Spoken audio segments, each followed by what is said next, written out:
otters, and I just sat there with them, and I didn't cuddle them, even though I really, really wanted to scoop them up and cuddle with them, and I didn't hand feed them, and I didn't even play with them. I just sat there with them. So, since we have at least one person who hasn't joined us here before, a little backstory before I became a clergy person, I worked with animals in wildlife facilities and rehab facilities and at Zoo Atlanta. And at one of those facilities, we did a lot of rehabilitation work. And so, especially in the springtime, we would get all sorts of abandoned or injured wildlife. We would get songbirds, and we would get birds of prey. We would get fawns and raccoons and squirrels and possums and all sorts of stuff. And in one memorable instance, we got a pair of otters, a brother and a sister. Their mother had been, I think if I remember right, their mother had been killed, but they may have just gotten separated somehow and they weren't able to reunite them. And so they brought us these two poor otter orphans. And it became my responsibility to look after them. And as you can tell, they're adorable, and I was happy to do so. And it's important to note that these otters weren't physically injured, but they were traumatized for sure, and they were malnourished. And so we set up this lovely little quiet place for them. We had all sorts of different enclosures in this facility, and we had one that had a little pool of water, and it was shaded with pine trees. And so we moved them in there, and we set up these nice nest boxes that were just cozy, and they had water to swim in, and we made sure they had safety and food and everything that we thought they would need to grow. And a week went by, and a second week went by, and they languished. They grew thin, they grew listless. The vet came and checked them out and was like, if something doesn't change, we're going to lose both of them. We had to try something. And so this veterinarian who, by the way, zoo veterinarians are remarkable. Because think about human doctors, they take care of one species. Most vets that we see, they see dogs, cats, maybe some birds, occasional reptile. Zoo veterinarians, they see everything. And one day they might go from an elephant to a gorilla to a peacock to a cobra to a... It's remarkable. It's remarkable what they can do. And we had a remarkable veterinarian, and she said, I was thinking she was going to say, we need to start force feeding them or dose them with medicine and all that. And she said, here's my prescription for them. I want you to start sitting with them in their enclosure. And just sit with them as much as possible. And I don't want you to move a lot. I don't want you to interact or really do much of anything with them. Just sit there. And so I did. So I would get up at the crack of dawn, eat real quick. I think my shift normally started at 8 a.m., but I would be there by like 5:45 or 6, and I would go into their enclosure. And I would just plop myself down on the ground there and sit there. And I would sit there until my shift started, and then I would leave them and go do my thing. And on my breaks, I would go back and sit with them for half an hour, and lunchtime and other breaks. And then when my working day was over, I would go back and I would just sit with them. And sometimes I would sit with them until the sun set and they had settled in for the night. And I did this every day. And on my days off, I would go and sit with them as well. So just hold on to that story, and we're going to jump to Job. Most of us have heard this story before. Job was a righteous man, so the story tells us. Doing things well, doing things right, faithful. And yet the story tells us that God allowed Satan to test Job by stripping away his wealth, his children, his health, to see whether or not Job's faith depends on his good fortune. And as the story plays out, we see that Job refuses to curse God, even though Job continues to insist on his innocence and he demands an explanation. And he's joined by 3 friends, and these 3 friends spend a lot of their time offering advice and explanation, some rather harsh theological arguments as to what Job must have done to deserve this punishment, to deserve this suffering. But before the friends start doing that very unhelpful thing of saying, well, you must have done this, and here's what you should do,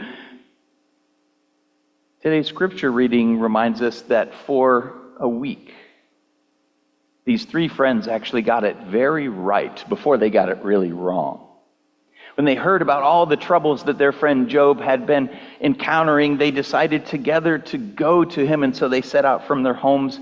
And Job was so distraught at all of his misfortune that they could barely recognize him. But when they did, they joined him. They began to weep aloud, and they tore their robes, and they put ashes and dust on their head, and then they just sat down with him. They just sat down with him for a week. 7 days. And the text is really specific. It says, and they didn't say anything. They just sat there with him.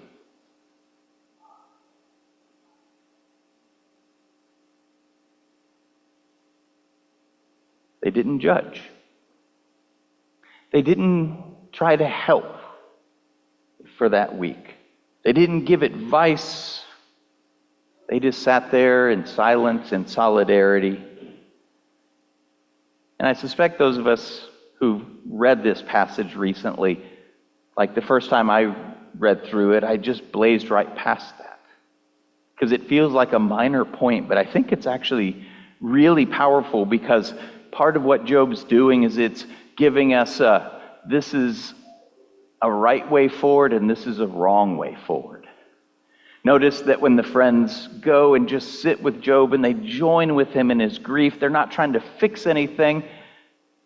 God doesn't rebuke anybody. They're just sitting with him. And then Job's friends, I imagine they started to feel like, well, maybe we should do something, right? Like, just sitting feels like we're not actually doing anything helpful. So they started trying to help. They offer advice, they propose explanations, and then God scolds them for doing that. It's a funny text. It's a peculiar one, because I think most of us, when we encounter somebody who's suffering, who's grieving, who's confused, who feels lost, I mean, we want to do something, right? We want to help, we want to fix it, and so we get talkative. We rarely, as our first impulse, think, I'm just going to go sit with them. When we see somebody in pain, our instinct is to say something, or to do something, or to offer something.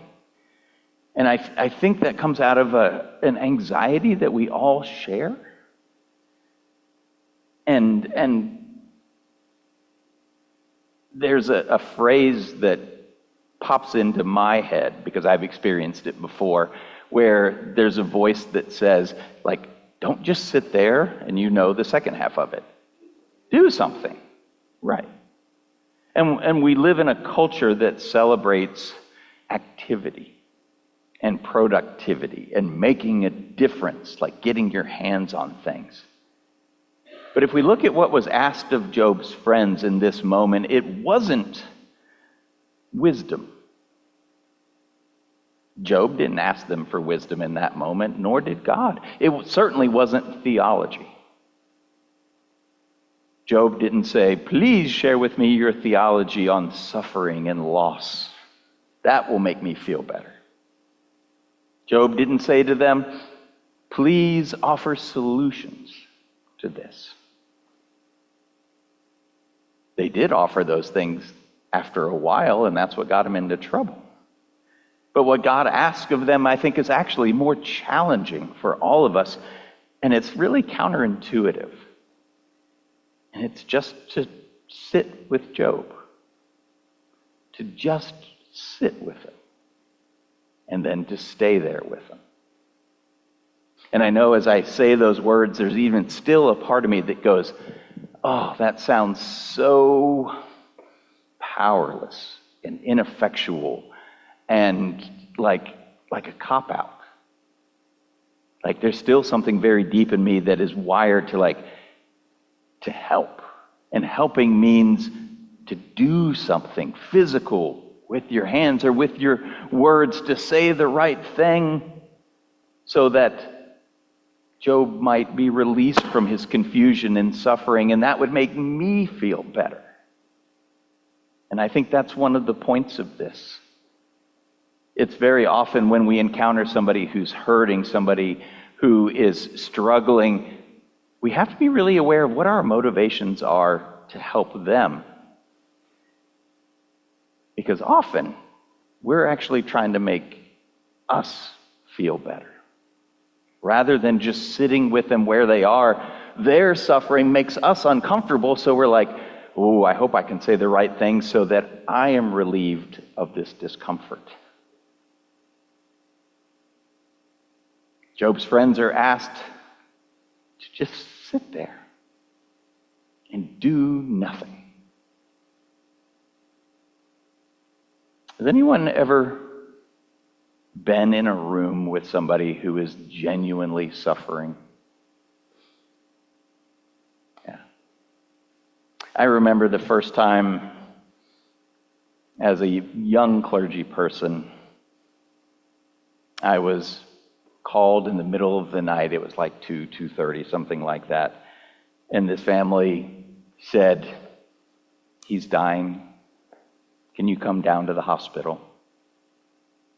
And so I put on, not my jammies, put on some real clothes.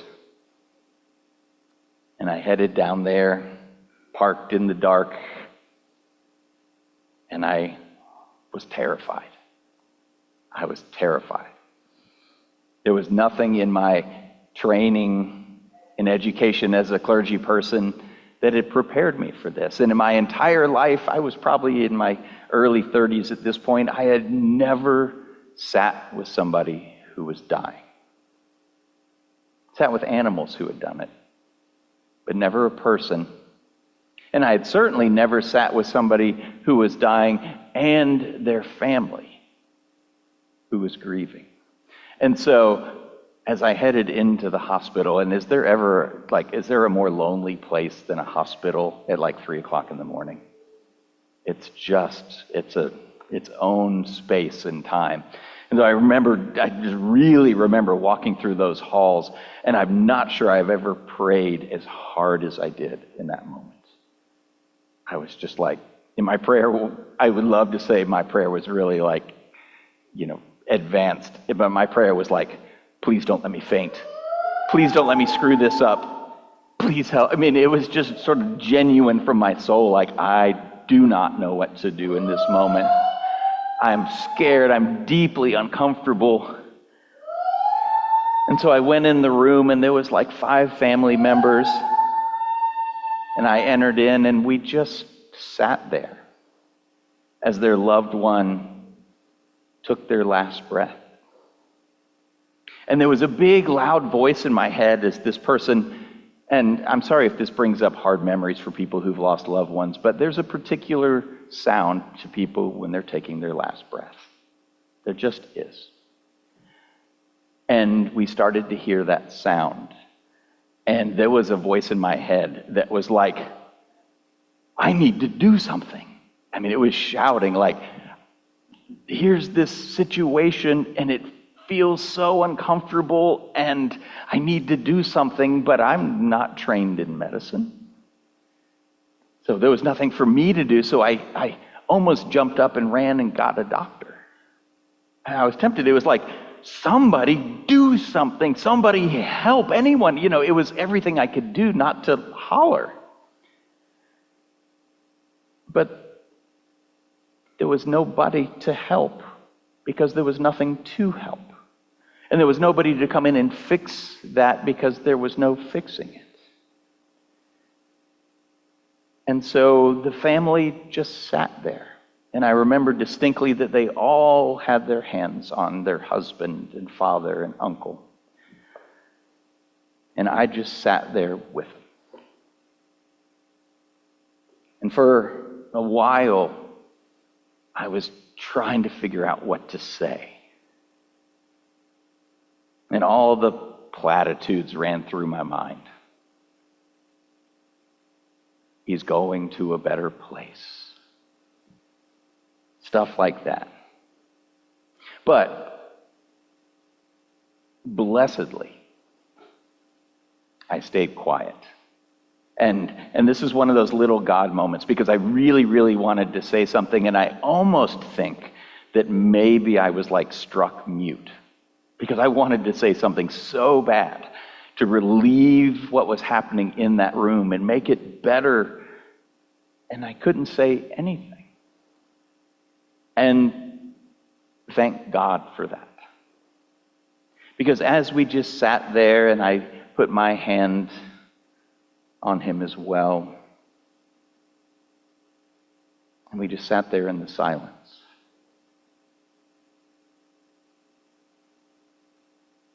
I began to realize that what God was asking me to do in that moment, through my terror, through my inexperience, was to not try to fix this moment, or to start talking and cheapen that moment, or try to sugarcoat it, because that moment and that family didn't need that from me. They didn't need words at all. And what they did need from me was my presence, because my presence, I think, reminded them that God was there too.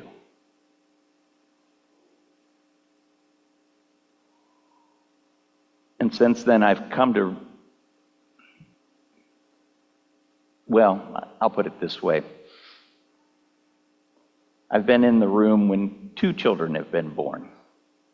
No congregation members have ever invited me into the room when somebody was being born, and for that, I'm very grateful. But my own 2 children, I was in the room. And when that happened, the closest thing I can say about it is like there's magic pixie dust in the room all of a sudden. You're there, it's pretty intense, and then something sacred happens, and there's this new life out in the world. And since that night, that early morning where I sat there with that family, I've had, I don't even know how many times I've sat with people as they've passed. And what I came to realize when I was able to let go of my own fear and settle that voice down that was like, you got to do something, you got to do something, you got to find somebody to do something, that just like when somebody enters the world, when somebody leaves the world, there is also a sacredness to it, a deep sacredness, and there's its own kind of magic pixie dust in the room. And that into that situation, I didn't need to talk. And you all know I like to talk. I just needed to sit there and to stay with them. And it turns out that that's what the Otters needed too. As I sat there, early mornings, lunch times, evenings, night times, they began to eat. And they actually began to play together. And they began to thrive. And I hadn't done anything but sit there. And it turns out that they were grieving. And they were young, and they were scared, and they were alone, and they just needed to feel safe. And once they felt safe, and they realized that I wasn't a threat, and that I wasn't going to force anything on them, they began to heal. And after about a month or so, it didn't happen fast, they would sometimes come and sit and fall asleep in my lap. More often, though, they would run up, almost like they were dared, and they would run up and they would bump me with their nose. And then they'd run away and tackle the other one and jump in the water and spin around and do the things that otters do. Last week, we heard the story of Esther. And we heard the story of her being asked to be brave and to risk for others by speaking up, by standing up, and by speaking. And sometimes that is what's asked of us. But sometimes what God asks of us is much quieter, but no less real, no less powerful, no less life-changing, and we're often asked to just sit there with love. And I think about those otters sometimes, especially when I'm heading into a hard situation. There's still a little voice in me. I'm not trying to present myself as the pastor who is calm in all situations. There's still plenty of times when I have to go sit with the family or something like that I still get scared. I still want somebody to fix something. I think that's just a human instinct.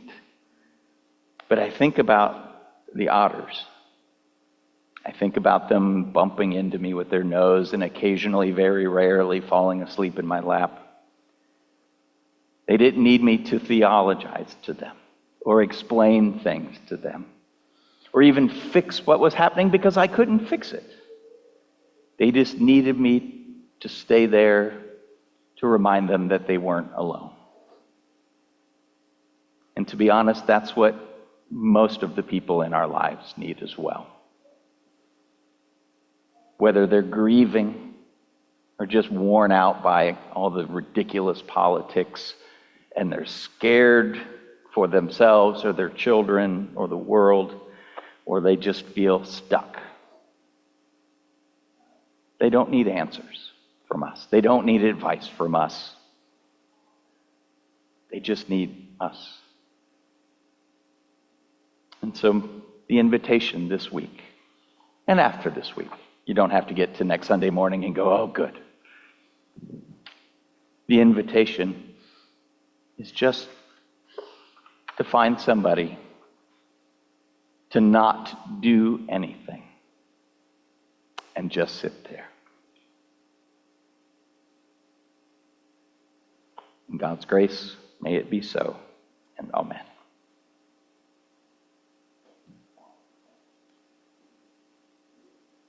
So we're going to sing this next hymn 2 times. It's hymn 328 in the hymnal. We'll sing it through once with some accompaniment. In the second time through, it'll just be voices and maybe flute.